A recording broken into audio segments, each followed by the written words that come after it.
Hello everybody, welcome back to the channel. My name is Terry Candlestick and this is Echo. Tend to be part 4.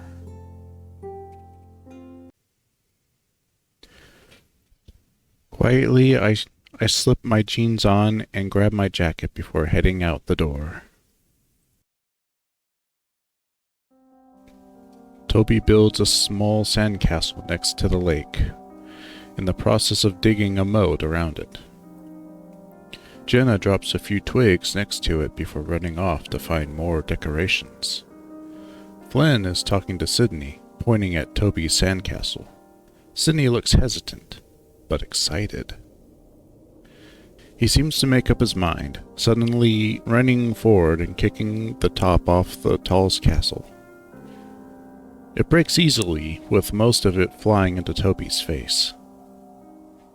Toby flinches back, shocked before immediately crying as he rubs at his eyes. Jenna comes running from across the beach, yelling before shoving at Sydney, who's laughing. She turns to Toby, trying to help him clean his face, but the lynx pushes her away before running towards the trail back to Echo.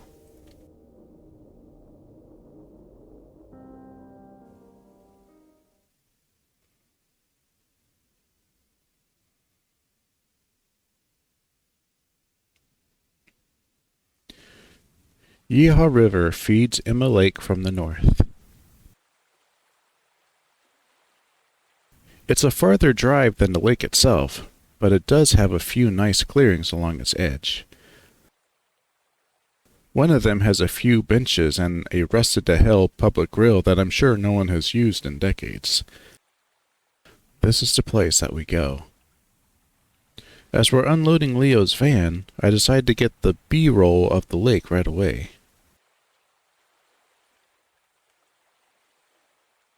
It won't have much of a presence in the packet, so I think I'm just gonna narrate over it later. The actual lake is just a few minutes walk from here.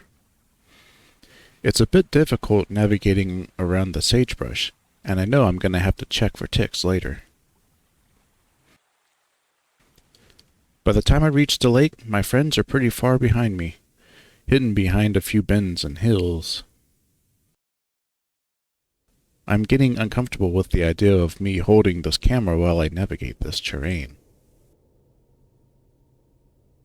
It probably would have been better if Leo had just parked the car next to the reservoir while I got out to film, but I guess even that still wasn't okay.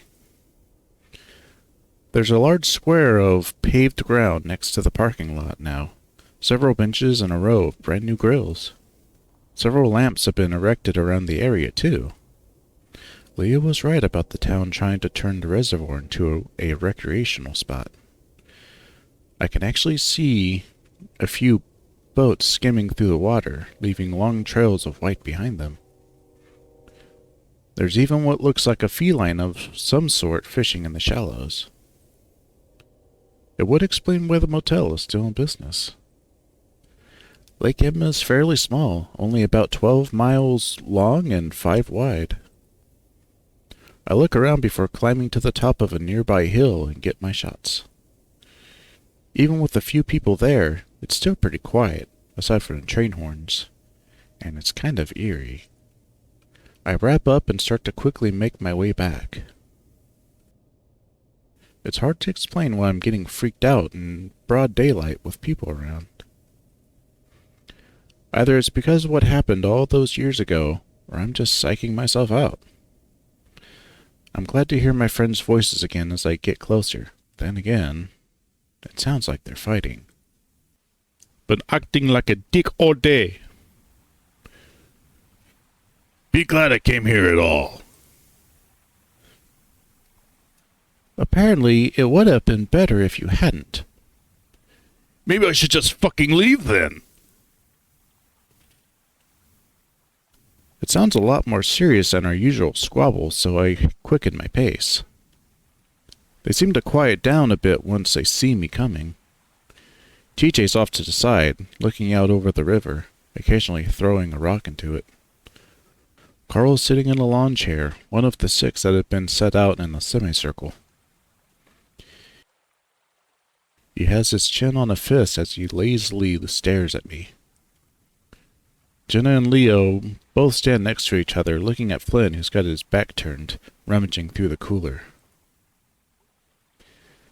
Hey, what's wrong? Leo sighs. Nothing. You get your film? Yeah, got it. The silence is still awkward, and I have no idea what the hell to do with myself. I finally realize that I'm still holding the camera and decide to put that away. Hey, I'm gonna go for a quick swim. Haven't been in water in a while. When we first got here, I was completely disappointed to find that the motel didn't have its own swimming pool. Being an otter, I usually like to swim at least once a day, if not more. It's been 3 days and I'm feeling antsy as hell for it. Flynn finally turns around, a beer in his hand as he cracks it open. It was true that he'd been acting a bit strange today. He'd held the trip up by a few hours, and when he'd finally shown up, his eyes were blurry and he seemed sluggish, like he'd been up all night. When we'd asked if he was all right, he brushed us off. Yeah, thanks for the help setting up, Chase. You're about as useful as this fat ass here. He swings the paw holding the beer at Carl.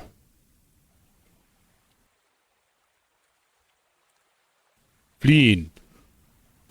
So enjoy that swim while I set everything out. Yeah, I will. Make my soda a diet while you're at it. I've had it with Flynn. He's souring the trip with his need to be an asshole. Go fuck yourself. I ignore him as I strip off my shirt and head to the riverbank.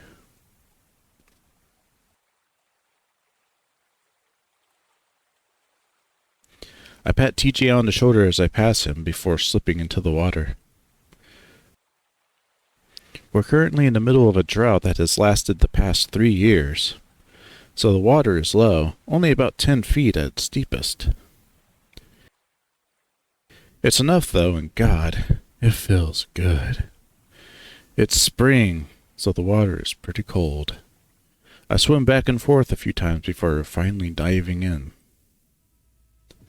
Eventually I settle on drifting to the bottom. Laying and gripping on the rocky floor as I stare up at the shimmery light above me. I feel the gentle current run over my body. It's nice to be away from all that tension above me. I feel isolated, alone. And for now, that feels good. Only I could really come down this deep, the others not being able to hold their breath as long, or being too little. I remember when we were younger, I would give the others rides around the lake, able to swim for nearly half a mile and back. Even Flynn the asshole had done it a few times. It was one skill I had that I was proud of, even if it was inherent to my species.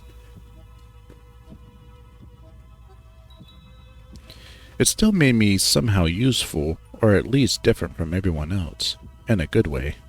I had always felt like the odd one out in the group, as strange as it sounds.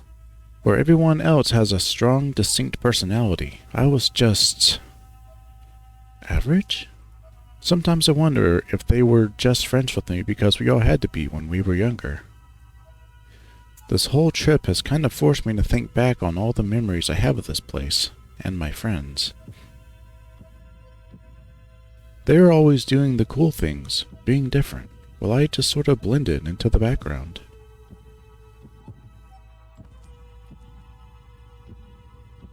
Even when I wanted to do something, to stand out somehow.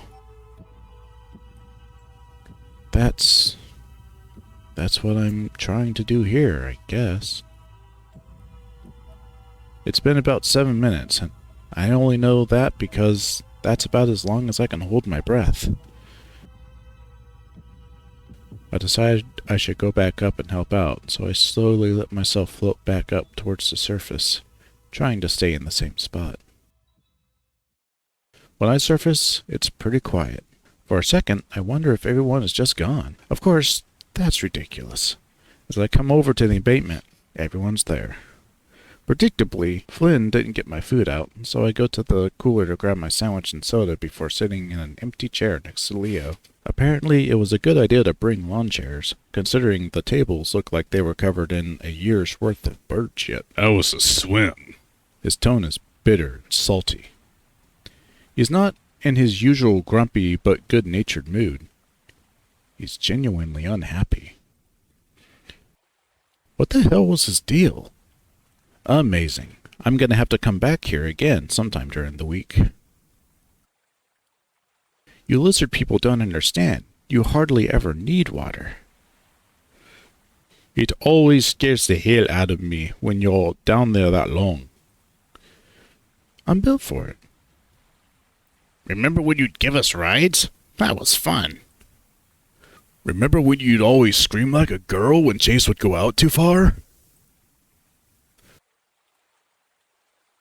Oh, wow. I remember that now. Hey, I never really liked water. Anyway, Chase would do it on purpose. He knew I didn't like it out to a certain point.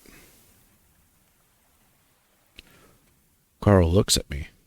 You know what was really cool was when you take us down for a dive. Oh yeah, Chase was like our own little submarine. I'm starting to get that otters are swimming clowns vibe again. Still, I kind of enjoy the attention. Way to get you to take us to the bottom so we could look for treasure. Leo makes air quotes around the last word. And you know, we probably would have found way more stuff if you guys hadn't been dragging me down. I remember when... Are we really fucking talking about this?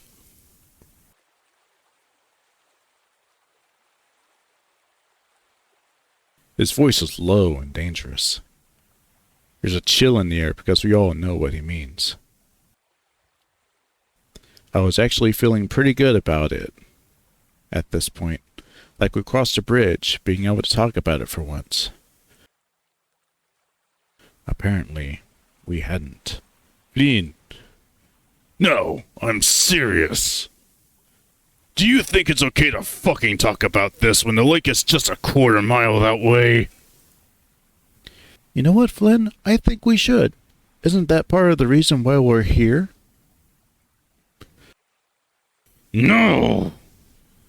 If that were the case, we'd be over there. But we're here. And why is that? Everyone's quiet for a moment. I see TJ sink into his chair, staring hard at his lap. Flynn, we came here because Chase needed footage. A change comes over Flynn. His face darkens and everyone senses it. Flynn turns to me, and it takes some effort not to flinch back. Yeah? And why is that, Chase? You gonna put that in your fucking documentary?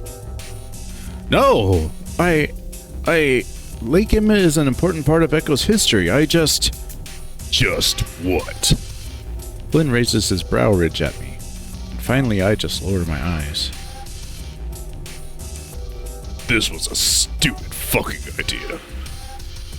You know what, Flynn? If you'd be a little more open about what's on your mind, we'd be able to avoid a lot of this stuff. Oh, you want to know what's on my mind? Flynn swivels and marches up to Carl. Alright, let's start with you. You're fat, lazy, no motivation, no future. What the hell are you planning on doing with your life? Sit here, waste away in Echo, mooching off your parents until you're dead? Carl stares back up at Flynn impassively, though he hunches in on himself a little further. Flynn, don't do this right now. And you, thinking you're better than everyone else. I can tell. You think everyone in Echo is trash. Just because me and the others haven't left, you think we're lower than you. Just because we don't have an education, we're a bunch of retards. Yeah, well, you left your whole fucking family behind without even saying goodbye. You know what's even going on with them right now? What they're dealing with? Yeah, real fucking hero you are. You think I... Stop it, Flynn. Oh, unquestionable leader. We wouldn't have been friends without you, would we? That's why you brought us here, right? So we could all bond? Or wait, was it just because you wanted to get into Chase's pants? Leo's ears fall flat. Probably. You've been a mess ever since he left. So let me be the one to tell you. It's over. It's fucking unhealthy. You're obsessed with him. Slowly he turns his head to me and I brace myself. I can't imagine why. You, Chase, have the personality of a fucking rock. I wish you could see yourself. You just sit there like a creep, watching everyone, weighing everything that we say. And don't think I haven't caught the way you stare at all of us, like we're all objects to be collected. What, are you just planning to cycle through all of us for sex? Sure seems like it. Flynn stops, then exhales. It seems like it's over. I really hope it is. That proves futile, though, as Flynn slowly turns on TJ. I had silently prayed that the Lynx would make a run for it while Flynn had all his attention focused on us, but TJ looks apathetic.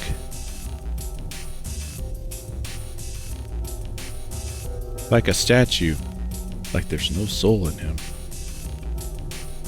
Flynn pauses, though, as if he's at a loss for what to say. Finally. What happened, TJ? Flynn. Leo stands up. From his posture, I can tell the wolf is ready to fight. Memories are starting to flow back. TJ. Flynn, thinking he'd done something. Something to... I stand up as well. Flynn may sound like a hard ass, but physically Leo had him beat. Easily. Flynn can obviously tell that he might have a fight on his hands, though, and it's clear he doesn't want that. He drops his shoulders, seeming to shrink, as if invisible strings that had been holding him up were cut.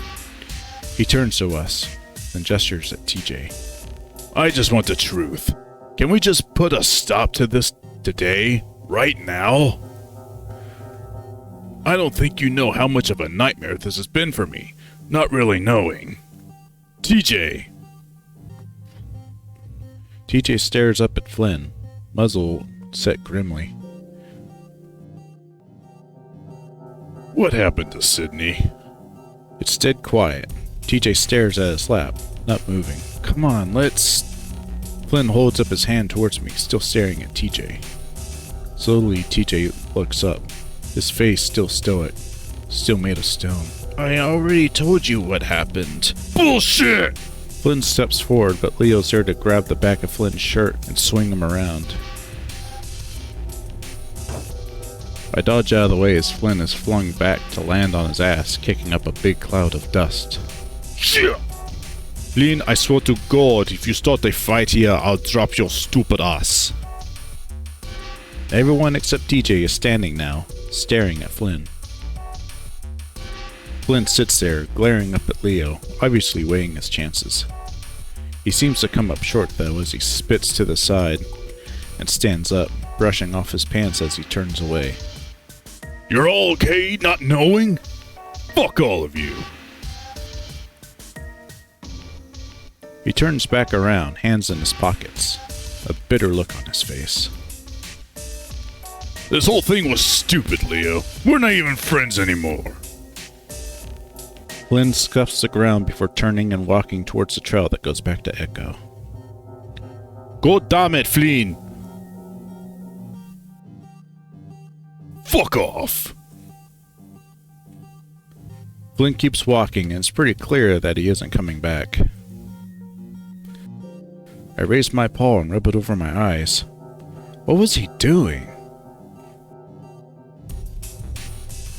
He's a passionate guy that will sometimes just explode with all his insecurities before running off and hiding for a few days. He scared us all like that before. That was classic Flynn. But he was especially mean. Dark. And the part with TJ, I vaguely remember Flynn having some sort of suspicion. That had been a long time ago. Had he been sitting on that this whole time? I look to the left and see that TJ's gone. Carl's still sitting down, but now it looks like he's pulling out a joint. Leo's walking off down the trail, cursing while Jenna follows him. I stand there next to my chair, undecided.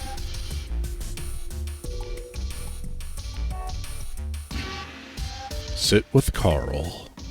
I'm tired and I feel awful. I just don't have it in me to chase everyone down right now. Flynn's back off to Echo, and it looks like Leo went after TJ, but I can't imagine Lynx wants all of us crowding around him right now.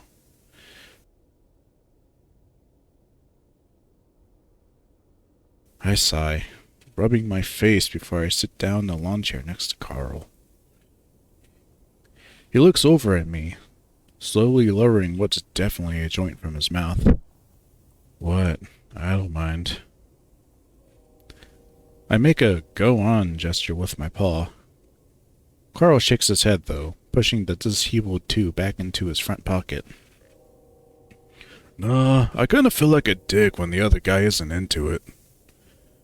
Want me to leave? He shakes his head with a quick flick of his horns. No, man. I just do it when there's nothing else to do. There's a moment of silence, and I feel a little pressure to break it since I'm the one who interrupted his bake session. I actually tried it a few years ago. Carl looks surprised. Oh, really? How was it? I shrug. Pretty bad. Was in a muffin, I think. Carl makes a face at that. Edibles. Yeah, well, I ended up eating one. Didn't feel anything for a while. Next thing I know, I'm face down on the floor and everyone's freaking out. Shit, that sucks. It was kind of funny, but I don't think I'll ever try it again. Carl pulls the joint back out of his pocket and holds it up. That's why you should use one of these. It's easier on the brain. Yeah, well, I guess I just don't like the idea of putting smoke in my lungs. Carl puts the joint back in his pocket. I get that. Again, there's a few seconds of silence, and I try to think of something to say, but Carl beats me to it. Crazy shit, huh? I assume he's talking about what just happened. Yeah, crazy. But you know how he is. He's regretting everything right now. Well, I guess I'd rather he just wouldn't say it in the first place. What he said to TJ, man, he picks on him a lot. But that was crossing the line. Carl scratches behind one of his horns and rubs his nose. Well, yeah. I guess I never understood that either. Making fun of TJ is like making fun of a cloud. But Flynn doesn't mean it, usually. He likes TJ. I've noticed during the trip that Carl's been pretty defensive of Flynn, even though he's the butt of most of the lizard's jokes. I've seen Flynn trip Carl up and put him in several headlocks since I got here. You'd think getting older would change that, but I swear they roughhouse even more than they did before. So you and him still pretty close. You guys hang out a lot?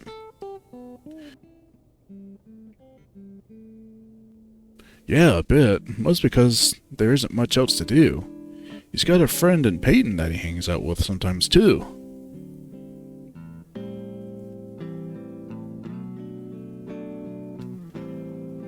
So what do you guys do? I know Flynn isn't into video games at all, and Carl probably doesn't care to go clubbing every other night. He shrugs. Sometimes we go fishing. Maybe just drive around Peyton. Mostly I'm just hanging out at home though. Playing video games?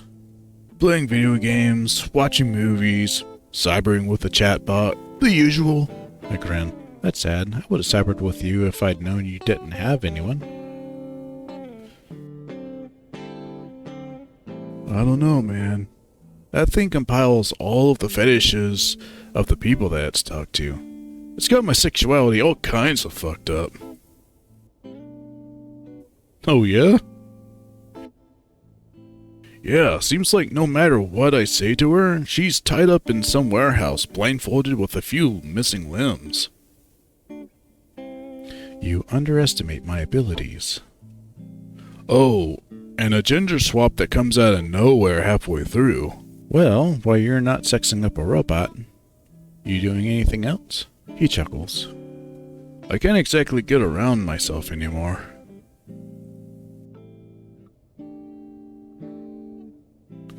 So I guess your parents decided against getting you a new car? Yeah. Oh, look at this. He leans over and pulls out his phone. I can't help but notice it's a top model brand, probably around $700. But he's not showing me the phone. Instead, he presses at the screen a few times and swipes through some pictures. I swear I see an image of Flynn with his pants down mooning the camera. Carl swipes over it pretty quickly though, and now I'm looking at the image of a brand new sedan. Except the front is neatly folded up around the pole of a stop sign. I recognize the sign. I'd actually seen it right outside the convenience store, still bent at a ridiculous angle. Guess the town didn't care enough to get it fixed. The pole itself is almost embedded into the middle of the hood. Holy shit. Carl chuckles and pinches the screen, zooming in. Yeah, dropped my phone, and when I came back up, this freaking pole was right in front of me. Really, Carl? Why were you on your phone? I don't know. When I get into town, I really don't think anyone's gonna be on the road. I sigh, then notice a big round spot on the right side of the windshield, spiderwebbed and smashed white. Whoa, is that... Yup. Carl knocks on his head for effort, the hollow sound that it emits seeming rather appropriate. You rely on that too much, and you really need to start wearing your seatbelt. He shrugs and puts the phone back in his pocket before leaning back in the chair and closing his eyes. What's the point? To not die? Happens to everyone sooner or later. Why not get it out early if you can? He keeps his voice light under the heavy statement. I have no idea what to say to that, so I don't, but he breaks the silence again soon enough. So how's PU? You see Chelsea at all? Sometimes I forget Carl went to Puebla with me. It was only one semester, but we had a lot of fun. It's alright. Haven't seen Chelsea at all, though.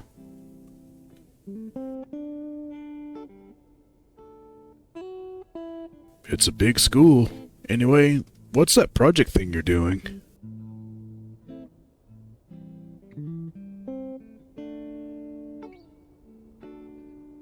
Just a news packet about Echo, really.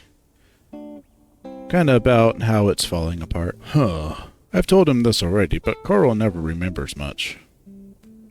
Might center around the whole body and the mind thing that happened way back.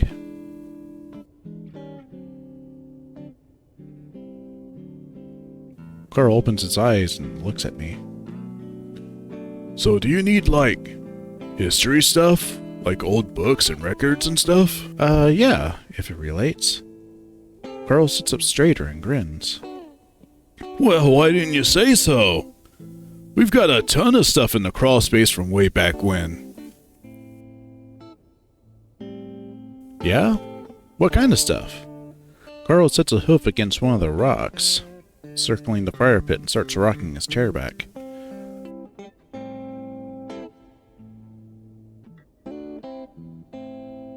Well, whatever my family kept over the years. That one guy, Carl snaps his fingers a few times. you know, the guy founded this place. James? Yeah, sure. He's like my great-great-great-grandfather or something. I think we still have some of that old stuff from back in the day. My parents were thinking about setting up an eco museum thing, but they never did it. This might actually be useful to me. All I had planned was to maybe look over some old newspapers or town records and be done with it. Actually, seeing some old stuff up close would be pretty cool. That might be a good idea, actually. Carl grins. Awesome. I always kind of wanted to look through that stuff, but the crawl space is damn creepy. You free tonight? For the first time, Carl actually looks really excited. Oh, wait, never mind. Flynn's taking me to a dentist appointment early in the morning. How about around 11 tomorrow? I smile. Sounds like a plan. Sweet. Oh! Carl gives an excited kick off the rock, and as the chair is tipping back, the legs practically snap under his weight. He's sent slamming down on his rear, the chair a crumpled mess under his ass. I laugh, and of course I feel bad, but Carl just gets up with a sheepish smile, looking down at the broken pile. Well, Leo's gonna be pissed.